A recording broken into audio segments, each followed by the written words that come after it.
ప్రభునామంన అందరికీ శుభములు, వందనమన్నతులండి. సామెతల గ్రంథము 27వ అధ్యాయము 7వ వచనం. కడుపు నిండినవాడు తేనె పట్టునైనను త్రొక్కివేయును, ఆకలి గొనిన వానికి చేది వస్తువైనను తీయగా నుండును. ఏమనంట, ఇది మనకు వినడానికి చాలా సింపుల్గానే ఉంటుంది కదండి, కానీ దీనిలోని భావాన్ని మనం గ్రహించగలిగితే మనలో చాలామంది కూడా ఏం చేస్తూ ఉంటామండి, కష్టం వచ్చినప్పుడు, శ్రమ కలిగినప్పుడు, బాధ కలిగినప్పుడు దేవుడు గుర్తుకొస్తాడు. దేవునికి ప్రార్థన చేయాలని అనిపిస్తుంది,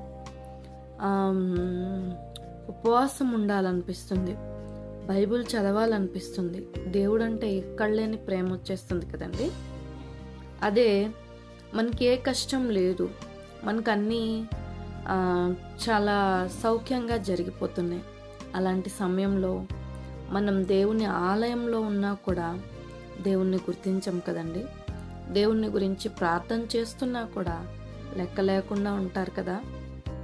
మరి ఇక్కడ మనకు చూస్తే కూడా అదే కనిపిస్తుంది.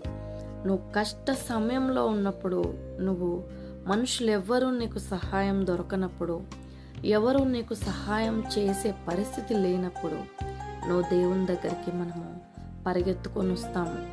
అదే మనుషుల సహాయం కాదు, నాకు జరిగిపోతుంది అని అన్నప్పుడు, ఆకలితో లేనప్పుడు మనము దాన్ని ఇది చేస్తూ ఉంటాము. అదే ఆకలితో ఉన్నప్పుడు, ఎవరు లేనప్పుడైనా సరే నువ్వు అంటే దేవుని సన్నిధిలోనే కాదు, నువ్వు ఒంటరిగా ఉన్నప్పుడు కూడా నీకు ప్రార్థన చేసుకోవాలనే మనసు కలుగుతుంది. మరి మనము ఆకలి ఈరోజు ఉంది రేపు లేదు అన్నట్లుగా కాకుండా నిత్యము మనము క్రీస్తు కొరకైన, నీతి కొరకైన ఆకలి దప్పులు గలవారమై ఉండాలని ప్రభువు కోరుకుంటున్నాడు.